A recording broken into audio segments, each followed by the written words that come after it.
Okay guys, तो हमने first method देख लिया जो कि है रेगुलेट। सेकेंड जो मेथड है वो है कन्फर्म। कन्फर्म मेथड में जो ऑर्गेनिजम्स आते हैं वो अपना इंटरनल एनवायरनमेंट मेंटेन नहीं कर सकते हैं। They don't have the mechanism to maintain the internal environment. ये जो है कन्फर्म में 99% of the organism 99% of the organism जो होते हैं वो कन्फर्म में आते हैं और उनके पास क्या नहीं होता है, do not have the mechanism to maintain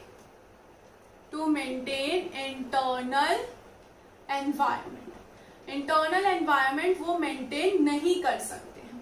जैसे कि फॉर एग्जांपल अगर हम एग्जांपल एक एक्वेटिक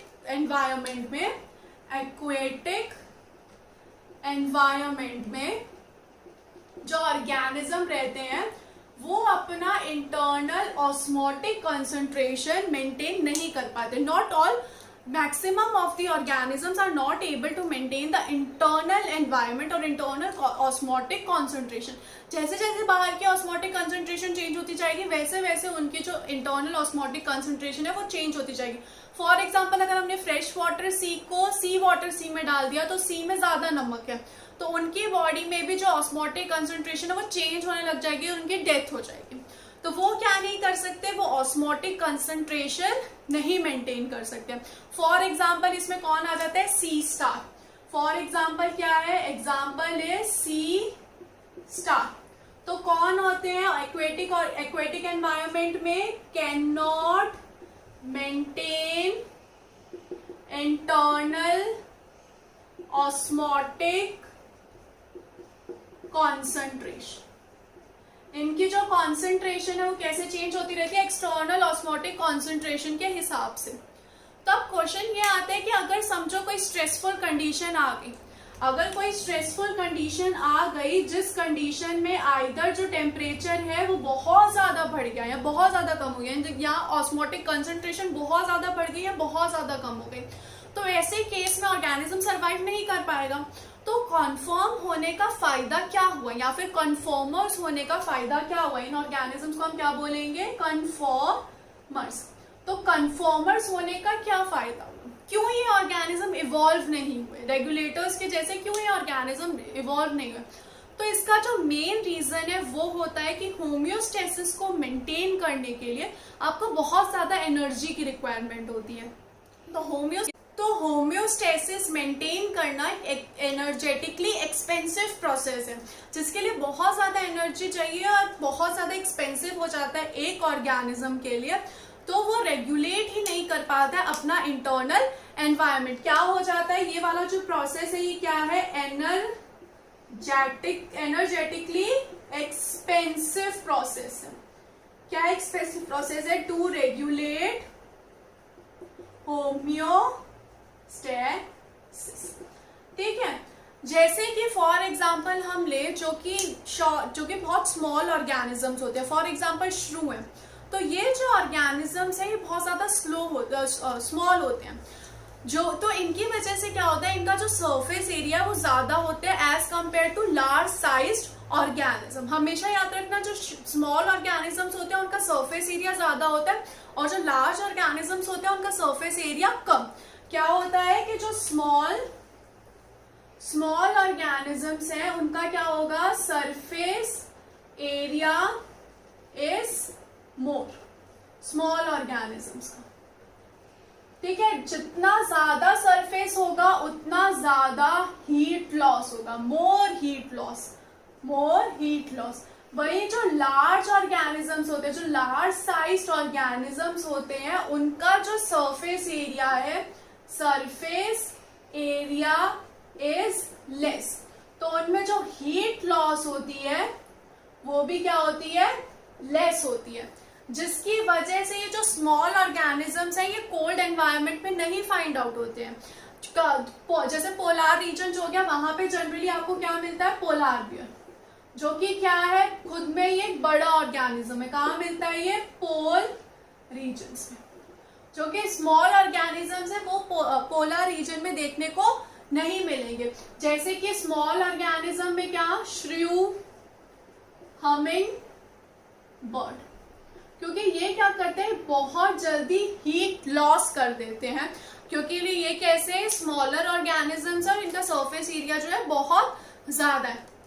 तो अगर आपको रेगुलेटर बनना है तो आपको बहुत एनर्जी का एक्सपेंडिचर करना पड़ेगा, एनर्जी लॉस बहुत ज्यादा करनी पड़ेगी, जो कि ऑर्गेनिजम्स बिल्कुल भी अफोर्ड नहीं कर सकते। That's why the maximum of the organisms are the conformers. और वी तो अगर हम कन्फॉर्म का ग्राफ देखें तो एक्स एक्सिस पे वंस अगेन क्या प्रेजेंट होगा, एक्स एक्सिस पे प्रेजेंट है एक्सटर्नल एनवायरमेंट, एक्सटर्नल एनवायरमेंट या फिर हम बोल सकते हैं एक्सटर्नल लेवल की कैसे चेंज हो रहा है, धीरे धीरे बढ़ रहा है। और इस तरफ वाई एक्सिस की तरफ क्या प्रेजेंट है, इंटरनल लेवल प्रेजेंट है। तो कन्फर्म के केस में क्या होगा, एक्सटर्नल लेवल जो है चेंज होता रहेगा। तो क्या इंटरनल लेवल कांस्टेंट रहेगा, क्या वो रेगुलेट कर पाएगा, बिल्कुल भी रेगुलेट नहीं कर पाएगा। तो इस केस में क्या होगा, जैसे जैसे एक्सटर्नल लेवल बढ़ता जा रहा है वैसे वैसे इंटरनल लेवल भी क्या होगा, बढ़ता चला जाएगा। इंटरनल लेवल भी ग्रो ग्रो ग्रो बढ़ता जाएगा जैसे जैसे एक्सटर्नल लेवल बढ़ रहा है, क्योंकि वो रेगुलेट नहीं कर सकता। तो बहुत ज्यादा एनर्जी एक्सपेंडिचर की वजह से जो कन्फॉर्मर्स है वो क्या नहीं होते हैं, अपना इंटरनल एनवायरमेंट को मेंटेन नहीं करते। तो अगर हम इसको देखें तो it is similar like a person with a moderate mean, जो कि अफोर्ड नहीं कर पाएगा विंटर में हीटर को और समर में एसी को। तो it's just similar like a human being with a moderate mean. क्या नहीं कर पाएगा वो, एसी अफोर्ड नहीं कर पाएगा समर में, और हीटर जो है वो अफोर्ड नहीं कर पाएगा वो विंटर में। ठीक है, कांट अफोर्ड। वैसे ये जो कन्फॉर्मर्स है ये भी अफोर्ड नहीं कर सकते एनर्जी लॉस की वजह से। ठीक है, तो ये थे दूसरा मेथड। अब तीसरा क्या होता है, तीसरा होता है partial regulators. Third is partial regulators. Partial regulators, ये वाले जो ऑर्गेनिज्म है ये सिर्फ सम एक्सटेंट तक ही अपना जो इंटरनल एनवायरनमेंट है उसको कांस्टेंट रख पाएंगे, इसलिए हम इनको क्या बोलते हैं, पार्शियल। यानी कि सम एक्सटेंट तक ही ये क्या रख पाएंगे, अपना इंटरनल एनवायरनमेंट को कांस्टेंट रख पाएंगे। बियॉन्ड दैट वो क्या हो जाएंगे, कन्फर्म हो जाएंगे। बियॉन्ड दैट वो कैसे एक्ट करेंगे, कन्फर्म के जैसे एक्ट करेंगे। जैसे कि for example ground squirrel. For example क्या है, ग्राउंड स्क्विरल की एक हद तक तो उन्होंने अपना इंटरनल एनवायरनमेंट कांस्टेंट रख लिया, लेकिन उसके बियॉन्ड वो नहीं रख सकते। तो इसका जो पार्शियल कन्फॉर्मर्स है इनका ग्राफ क्या होगा, ऐसा। ये क्या है, सॉरी पार्शियल रेगुलेटर्स का ग्राफ, ये क्या है पार्शियल रेगुलेटर्स, ये क्या है कन्फर्म, और ये क्या थे रेगुलेटर्स। ठीक है, तो partial regulators are those organism which cannot completely keep their internal environment constant. They can keep their internal environment constant just for some limits. Okay guys, so now what if the stressful condition is just for the short period of time, but is not for the long period of time? तो ऐसे cases में क्या करेगा, जो organism है वो migration कर सकता है, वो एक जगह से दूसरी जगह माइग्रेट कर सकता है। तो नेक्स्ट मेथड जो है वो क्या है, माइग्रेशन। इसमें क्या करेगा, एक ऑर्गेनिज्म जो है एक प्लेस से दूसरी जगह मूव कर जाएगा in the unfavourable condition. For example अगर हम ह्यूमन बींग्स का ही एग्जाम्पल है, तो human being, if a human being is living in Delhi, तो ड्यूरिंग समर सीजन वो क्या करेगा, मूव कर लेगा टू शिमला, क्योंकि जो शिमला है वो कोल्डर प्लेस होती है as compare to Delhi in winters, तो वो क्या करेगा, शिमला मूव करेगा।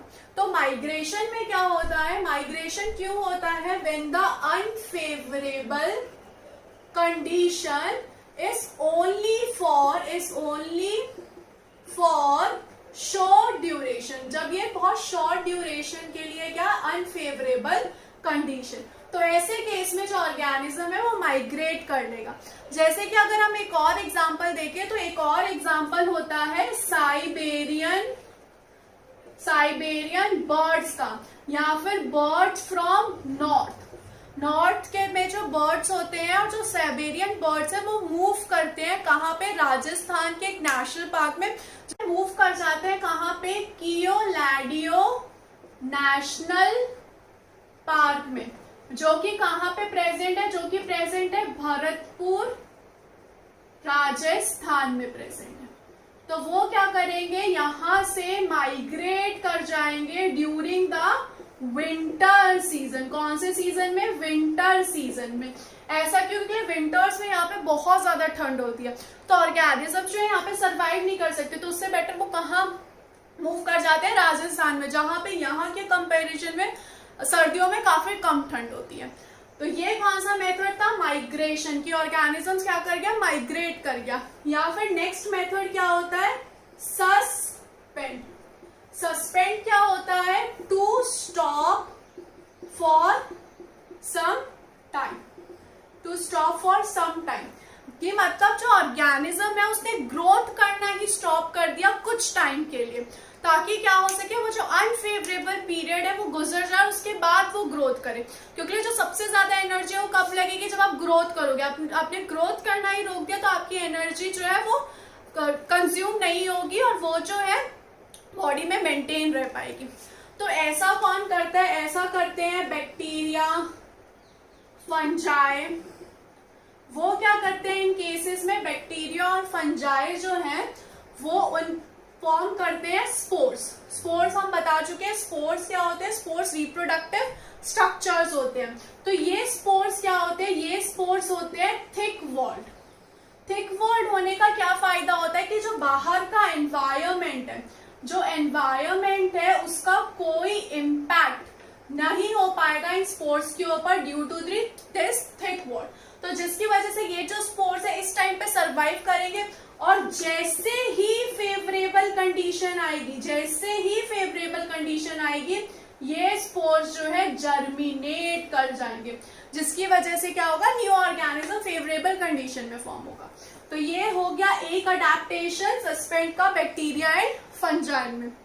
और क्या है अडेप्टेशन, और अडेप्टेशन होते हैं जैसे कि प्लांट्स में भी जो सीड्स है वो जर्मिनेट करेंगे कब, जब फेवरेबल कंडीशन आएगी।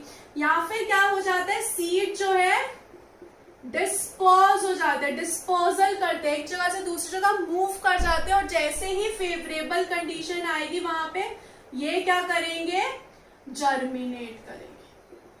क्या कर जाएंगे, जर्मिनेट कर जाएंगे। ऐसे ही आपने पोलार बियर सुना होगा, जो पोल है वहां पे बहुत ठंड पड़ती है, तो पोलार बियर क्या करते हैं, हाइबरनेट करते हैं।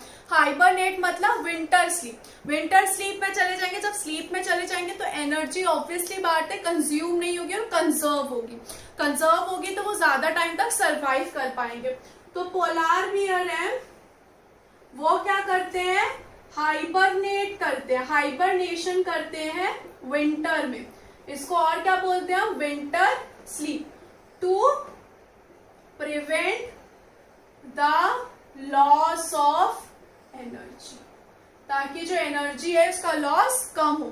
ऐसे ही जो ऑर्गेनिज्म है समर स्लीप भी करते हैं। ऑर्गेनिज्म क्या करते हैं, समर स्लीप, जिसको हम क्या बोलते हैं, एस्टिवेशन। क्या है ये, समर स्लीप, समर स्लीप। कौन शो करता है, जैसे कि फिशेस या फिर स्नेल्स क्या करेंगे, समर स्लीप करेंगे, ताकि जो हीट है वो उनको डैमेज ना करे और वो जो हीट से बचे रहे, और वाटर जो है इनकी बॉडी में कंज्यूम ना हो, और वाटर जो है वो इनकी बॉडी में स्टोर रह सके। ठीक है, ये मेथड हो गए कि जिससे क्या कर सकते हैं, ऑर्गेनिज्म जो अनफेवरेबल कंडीशन है उसमें सर्वाइव कर सकते हैं। ऐसे एक कंडीशन होती है डायापॉज। डायापॉज करना यानी कि एक डॉर्मेंट स्टेज में चले जाना। डॉर्मेंट स्टेज में यानी कि आप उस वक्त कोई एक्टिविटी नहीं करोगे, आपकी जो ग्रोथ है वो भी रुक जाएगी। तो ऐसी स्टेज को हम क्या बोलते हैं, डायापॉज, या फिर इस स्टेज को हम क्या बोलते हैं, डॉर्मेंट। ठीक है, ये कौन शो करता है, ये शो करता है कुछ जू प्लांटन्स। कौन शो करेंगे, ये कुछ जू प्लांटन्स शो करेंगे। तो इस कंडीशन में क्या होगा, डॉर्मेंट स्टेज होगी, कुछ एक्टिविटी नहीं होती इस कंडीशन में। तो ये थे कुछ ऑफ द अडेप्टेशन जो ऑर्गेनिजम्स करते हैं response to abiotic factors. Thank you so much for watching the video. Don't forget to subscribe my channel.